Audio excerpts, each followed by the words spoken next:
뺄 거예요. 먼저 1910년대부터 시작하면은 가장 저희에게 익숙한 교과서에서 많이 봤었던 토지 조사 사업이 있는데요. 1910년대 일제가 국권 침탈 직후 토지 소유 관계를 근대적으로 정리한다는 명목으로 토지 조사 사업을 추진했습니다. 그러나 이 토지의 신고 절차가 복잡하고 까다로운 데다가 일제에 협조하지 않으면 반일 감정을 가진 농민들이 신고를 하지 않았습니다. 그래서 신고되지 않은 토지는 주인이 없는 토지로 간주되어 총독부가 소유하게 되었고, 왕실과 공공기관에 속한 토지와 전국적으로 분포된 문중의 땅, 마을 공유지 대부분이 총독부에게 몰수되었습니다. 그래야 대략적인 수량을 파악하면 13만 5천 정도의 역분토와 4만 6천여 정도의 민유지가 총독부 소유가 되었고요. 그래서 1930년까지 총독부 소유 토지가 전국토의 40%에 해당이 되는 그 과정에서 10만 건에 달하는 소유권 분쟁이 있었으나 총독부가 탄압에 묵살되었습니다. 이 토지들은 동양척식 주식회사와 일본인 경영 토지회사 등 무슨 회사요? 동양척식 주식회사 크게 강조 한번 해주세요. 동양척식 주식회사 등 일본인의 경영 토지회사나 한국에 오는 일본 농업 이민들 같은 사람들에게 헐값으로 매각해서 농민들이 더 가난해져가지고 화전민이 되거나 국외로 이주하는 경우가 늘어났습니다. 그 다음으로 1910년 12월 29일에 제정 및 반포된 회사령이 있는데요. 회사령의 내용은 한국 내 회사 설립은 반드시 총독부의 사전 허가를 받아야 하고, 허가 없이 회사 설립할 시 투옥이 되며, 허가받고 설립한 회사일지라도 일제에게 거슬리면 언제든 정지시키고 폐쇄, 해산시킬 권리가 있다는 내용입니다. 그래서 1918년까지 일본인에게는 289개의 회사 설립이 허가되었지만 한국에는 더 많이 설립 신청을 했음에도 불구하고 63개의 회사밖에 허가되지 않았습니다. 그래서 1911년 한국인의 자본금이 17%, 일본인의 자본금이 12.7%였던 데 비해 1917년 한국인이 32%로 약 2배가량 증가하고 일본인의 자본금은 83.2%로 대략 5, 6배 정도 늘어났다고 볼 수 있습니다.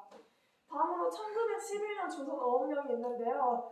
국권 침탈 후 10년 사이 한국인의 어획이 약 4배 증가하고 일본인이 6배 증가했는데, 이거는 일본이 선 나라다 보니까 어업 기술이 굉장히 발달되어 있었고, 중앙국 항시 및 개인 소유 어장을 일본인 소유로 재편성하면서 한성 어장을 대부분 일본인이 가져간 탓이 있습니다. 다음으로 삼립법 행정 임야 조사 사업이 있는데요. 그걸 스킵하자. 네? 스킵. 네. 시간상 지금. 그리고 조선 광업령이 있는데요. 이게 광업령은 마지막이에요. 이게 마지막. 광업령 중요합니다. 1915년 12월 24일에 추승해라. 제정이 발표된 조선 광업령. 광업령은요. 1911년부터 1911년부터 17년까지 광물자원 한반도 전체에 대한 광산 조사를 실시하면서 출발했습니다. 1915년에 공포됐는데요. 한국인의 광산 경영을 억제하고 일본인의 진출을 돕기 위한 목적으로 공포되었습니다. 이 때문에 일본인이 거의 광산 경영을 독점하게 되었고, 전국의 무연탄, 흑용, 동광, 아연광, 텅스텐광, 물리부den광 등 산업에 필요한 재료들이 나오는 탄광을 일본 재건들이 완전히 독점하였습니다. 이외에도 금광과 은광 대부분이 일본인의 소유가 되었습니다. 그리고 연도별 광산 채굴액이 한국에는 1911년 4.8%에서 1920년 0.4%로 감소한 데에 비해 일본인은 22.6%에서 79.9%. 몇 퍼센트로 늘었다고요? 크게. 22.6%에서 79.9%로 대폭 감소하였습니다. 대폭 증가하였습니다. 반대로 한국인처럼 외국인의 지분은 72.6%에서 19.7%로 감소하였습니다. 1920년대. 지금 방금 설명 잘한 것처럼 76%까지 점령했잖아, 광업에 대해서. 그렇게 많은 광업 물량을 생산해서 그게 어디로 갔을까? 네. 그 당시 일본이 뭐 했을까? 그렇죠.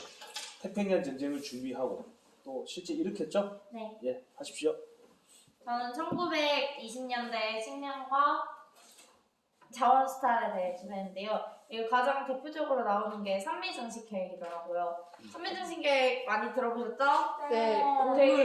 되게 겉으로 보기에는 좋은 말 같잖아요. 산미증식 증식한다 이렇게.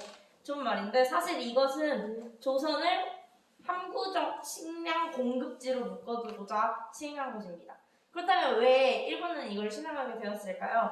먼저 일본은 1차 세계대전 동안 자본을 축적하기 위해 이걸 시작했는데요. 이것이 공업화가 되고 이것으로 인해 농민들은 농촌을 떠나는 현상이 발생하게 돼요. 그래서 이로 인해 농민들이 농촌을 떠나게 되니까 식량 부족 빨리 하세요. 사태가 일어나게 되었어요. 그래서 1918년에 쌀 파동이 일어나게 됩니다. 그래서 이로 인해 모자란 쌀을 조선에서 확보하고자 일어나게 되는데요. 그렇다면 어떻게 진행되었을까요?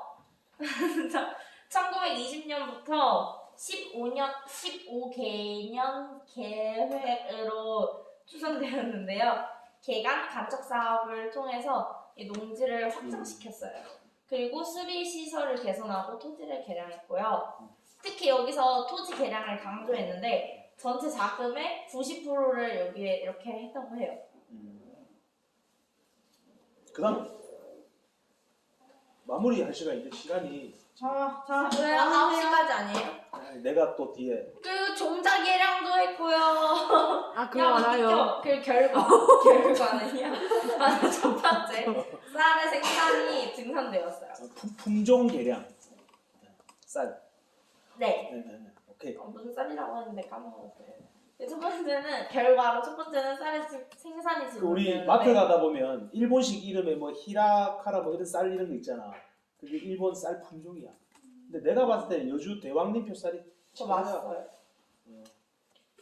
어쨌든 이건 일본으로 반출이 되었어요. 근데 이로 인해서 조선은 먹을 게 없어지잖아요. 그래서 조선은 쌀을 먹지 못하고 만주에서 온 잡곡을 먹었다고 해요. 근데 몸에 좋죠? 훅 들어오네. 두 번째 농민들은 이게 나와 이제 20년 종자를 개량하고 야 조용히 해 종자를 알았고 30년대까지 시간이 자, 마지막으로 1930년대부터 40년대까지의 경제 스타를 살펴볼 거예요. 네 가지가 있는데요. 남면 부경 정책, 농촌진흥운동, 병선기지화 정책, 국가총동원법 4개가 있어요. 병창기지화 정책 갖고 국가총동원법 그 두 개만 집중적으로 설명해 주세요. 네, 일단 남면 부양은요, 그냥 면하는 남부, 아니 내가 말한 거 두 개만. 아, 네. 병창기지화 정책은요, 한반도를 병창기지로 삼고자 한 거예요. 그러니까 그냥 이 한반도 전체가 군사 자원을 할 수 있는 땅이라는 거죠. 그래서 지하 자원이 풍부한 한반도 북부 지방을 중심으로 군수 산업을 육성했습니다. 예를 들자면 우리 제주도에서 그 비행기 전투기를 저장해 놓는 그런 곳이 있어요. 이렇게 경납고. 맞아요. 경납고. 그 박수 칠 일은 아니고. 경납고. 네, 경납고. 네, 경납고가 있습니다. 그런 걸 말하는 거예요. 그리고 예. 국가총동원법은요, 일제가 인적, 물적 자원의 총동원을 위해서 제정 공포한 정시통제 기본법을 말합니다. 앞에서 말한 위안부나 강제징용 같은 것들이 예시로 들 수가 있겠죠? 끝났습니다. 네, 자 고생하셨습니다. 자 한마디만 하면 우리 그 1950년대 6.25 전쟁 할 때 있죠, 여러분. 그때 당시에 전기 생산은 거의 다 북한에서 생산한 걸 남한으로 보냈거든요. 그래서 김일성이가 이제 6.25 전쟁 하기 전에 남한에 전기를 끊습니다. 그래서 여러분 혹시 북한의 뭐 수풍 뭐 수력 발전소 이런 거 들어보셨죠? 그런 모든 전기나 그다음에 공장 시설이 70%는 다 북한 쪽에 있었습니다. 그래서 실제 그 보면 남한 지역은 국토가 황폐화됐는데 그 공장지대는 별로 없었고 북한은 공업시설이 다 파괴가 됐습니다. 그렇게 이해하시면 될 것 같습니다. 그거는 아까 일제시대 때 아까 남명 북양이라고 했죠. 남쪽은 주로 뭐 의류나 식량 쪽이고 북쪽이 위에 공업화, 제조업 요거 했다. 요거 머리 기억하면 되겠습니다. 고생했습니다.